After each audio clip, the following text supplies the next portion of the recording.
In today's video, I'm going to teach you how to nominate for the Steam Awards badge. If you want to earn the Steam Awards Nomination Committee badge, the first thing to know is that this is only available when Steam Awards nominations are open.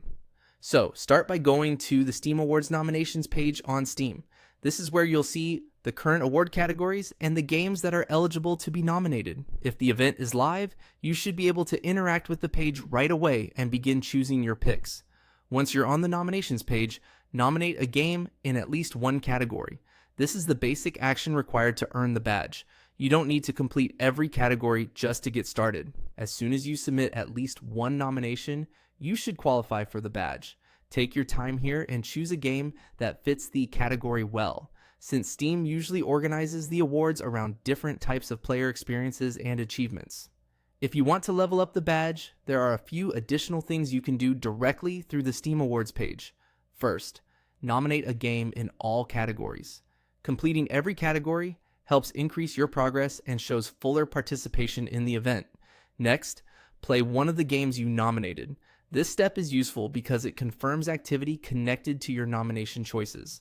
After that, write a review for a game you nominated, or update an existing review if you've already posted one before. Updating an older review can be a convenient option if you don't want to write a brand new one from scratch.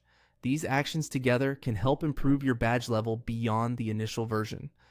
One helpful tip is to make sure you're signed into your Steam account before doing any of this, otherwise your nominations and badge progress may not be saved properly.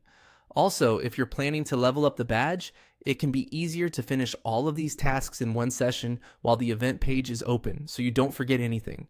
If nominations are currently closed, then you won't be able to earn the badge right away.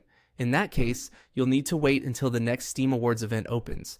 This usually happens near the end of the year, so if you don't see the nomination options available now, just check back during that period.